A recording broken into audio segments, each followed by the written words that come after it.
नमस्कार, मैं हूं अंजलि। आप देख रहे हैं नेक्स्ट 9 लाइव। इस वक्त की खबर के बारे में बात की जाए अगर नवनीत राणा के बारे में, हनुमान चालीसा को लेकर जिस तरह विवादों में फंसती नजर आ रही हैं, इस वक्त भी जेल में हैं, तो शिवसेना और यहां पर उद्धव ठाकरे संग रिश्ते पर बड़ा खुलासा होता हुआ नजर आ रहा है नवनीत राणा का। कहा जा रहा है कि शिवसेना से पुराना पंगा है नवनीत राणा का। दरअसल महाराष्ट्र की राजनीति में हनुमान चालीसा पाठ नवनीत राणा के एक ऐलान ने जबरदस्त बवाल खड़ा कर दिया है। अभी निर्दलीय सांसद नवनीत राणा और उनके पति रवि राणा जेल में हैं और कोर्ट में उनके मामले को लेकर सुनवाई होनी है, लेकिन ना ही नवनीत राणा इस मामले में झुकने को तैयार है और ना ही शिवसेना अपने तेवर नरम कर रही है।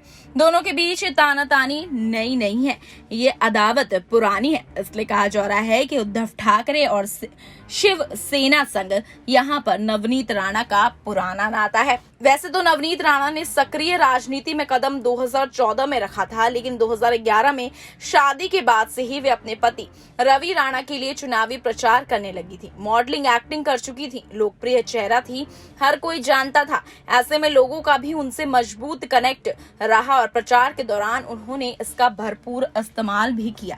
इसी लोकप्रियता को भुनाने के लिए नवनीत राणा ने साल 2014 में लोकसभा चुनाव लड़ा। तब एनसीपी के टिकट पर वे अमरावती से उम्मीदवार बन गए। अमरावती वही सीट थी जहां शिवसेना का डंका बजता था। ऐसा डंका कि 25 सालों तक कोई दूसरी पार्टी या उम्मीदवार अपनी जगह नहीं बना सका।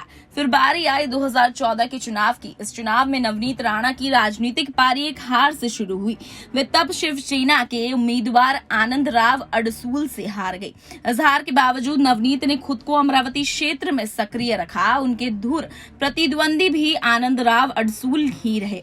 इसी वजह से ज्यादातर मौकों पर उनकी शिवसेना से तानातानी देखने को मिलती रही। तो ये नाता अभी का नहीं बल्कि पुराना ही है और उनके रिश्ते पर इस बात का बड़ा खुलासा अब नवनीत राणा के जेल जाने के बाद होता नजर आ रहा है। तो आपको रिपोर्ट कैसी लगी कमेंट कर जरूर बताएगा। वीडियो को लाइक और शेयर करना ना भूलें।